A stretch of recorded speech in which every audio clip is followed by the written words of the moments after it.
आप सभी को प्रणाम। जय गुरुदेव। श्रीमद् भागवतम में सुनेंगे राजा परीक्षित के विविध प्रश्न। भागवतम की कथा सुनने से पहले आइए हम सभी मिलकर गायत्री मंत्र कर लेते हैं। ओम भूर्भुवः स्वाहा तत्सवितुर्वरेण्यं भर्गो देवस्य धीमहि धियो यो नः प्रचोदयात्।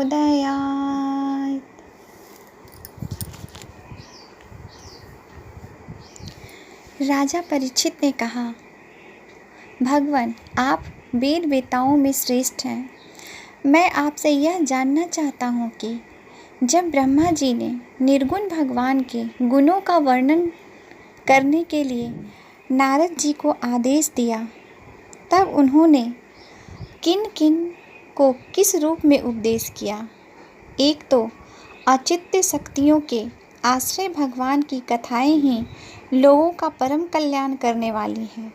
दूसरे, देव ऋषि नारद का सबको भगवत दर्शन कराने का स्वभाव है।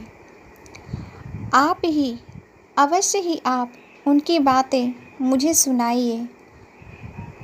महाभाग्यवान सुखदेव जी, आप मुझे ऐसा आदेश कीजिए कि मैं अपने आसक्ति रहित मन को सर्वात्मा भगवान श्री कृष्ण में तन्मय करके अपना शरीर छोड़ सकूं।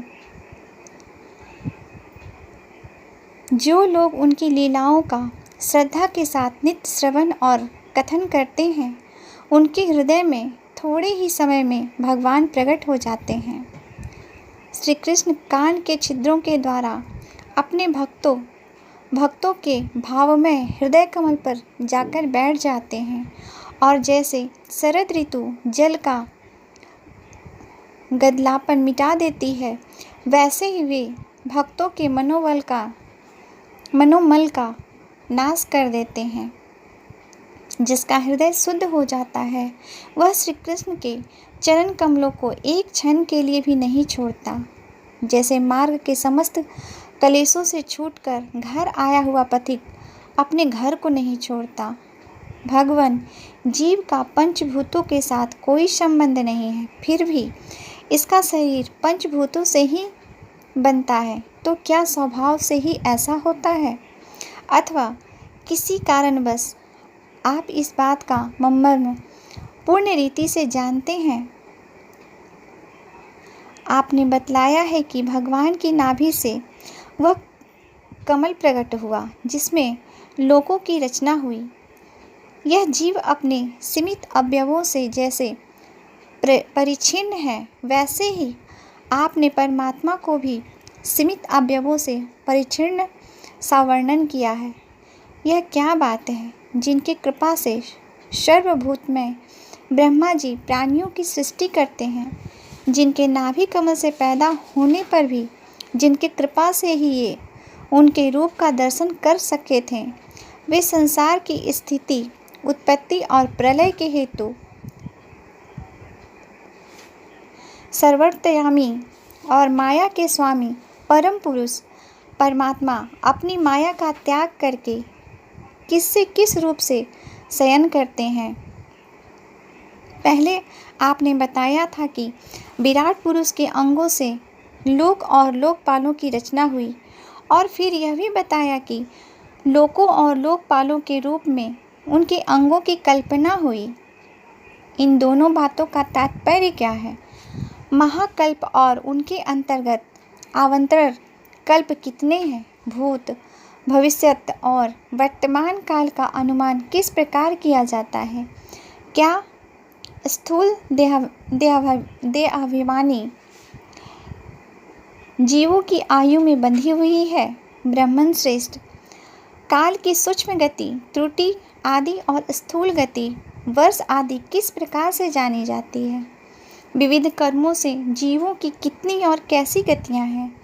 देव, मनुष्य आदि योनियां सत्य, रज, तम इन तीन गुणों के फलस्वरूप ही प्राप्त होती है।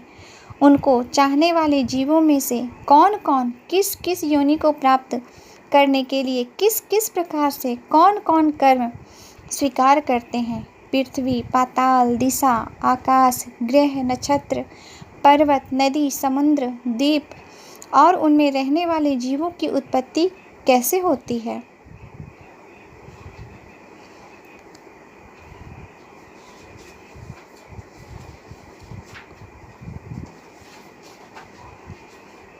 ब्रह्मांड का परिमाण भीतर और बाहर दोनों प्रकार से बताइए। साथ ही महापुरुषों के चरित्र, वर्ण आश्रम के भेद और उनके धर्म का निरूपण कीजिए। युगों के भेद, उनके परिमाण और उनके अलग अलग धर्म तथा भगवान के विभिन्न अवतारों के परम आश्चर्यमय चरित्र भी बतलाइए। मनुष्य के साधारण और विशेष धर्म कौन से हैं। विभिन्न व्यवसाय वाले लोगों के, राशियों के और विपत्ति में पड़े हुए लोगों के धर्म का भी उपदेश कीजिए। तत्वों की संख्या कितनी है, उनके स्वरूप और लक्षण क्या हैं, भगवान की आराधना की और आध्यात्म योग की विधि क्या है, योगेश्वर को क्या क्या ऐश्वर्य प्राप्त होते हैं तथा अंत में उन्हें कौन सी गति मिलती है। योगियों का लिंग शरीर किस प्रकार भंग होता है। वेद, उपवेद, धर्मशास्त्र, इतिहास और पुराणों की उत्पत्ति, स्थिति और प्रलय कैसे होता है। बावली, कुआं खुदवाने आदि स्मार्त, यज्ञ, यज्ञादि वैदिक एवं काम्य कर्मों की तथा अर्थ, धर्म, काम के साधनों की विधि क्या है। प्रलय के समय जो जीव प्रकृति में लीन रहते हैं उनकी उत्पत्ति कैसे होती है। पाखंड की उत्पत्ति कैसे होती है। आत्मा के बंधन मोक्ष का स्वरूप क्या है और वह अपने स्वरूप में किस प्रकार स्थित होता है। भगवान तो परम स्वतंत्र हैं, वे अपनी माया से किस प्रकार क्रीड़ा करते हैं और उसे छोड़कर साक्षी के समान उदासीन कैसे हो जाते हैं। भगवान मैं यह सब आपसे पूछ रहा हूँ, मैं आपकी शरण में हूँ। महामुनि, आप कृपा करके क्रमशः इनका तात्विक निरूपण कीजिए। इस विषय में आप स्वयंभू ब्रह्मा के समान परम प्रमाण हैं।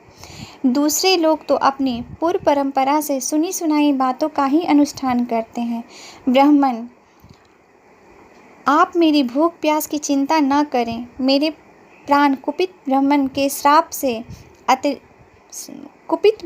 श्राप के अतिरिक्त और किसी कारण से नहीं निकल सकते, क्योंकि मैं आपके मुखारविंद से निकलने वाली भगवान की अमृतमय लीला कथा का पान कर रहा हूँ।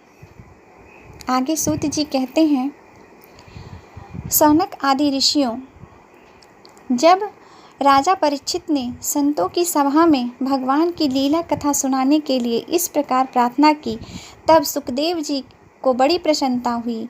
उन्होंने उन्हें वहीं वेदतुल्य श्री भागवतम महापुराण सुनाया, जो ब्रह्म कल्प के आरंभ में स्वयं भगवान ब्रह्मा जी को सुनाया था।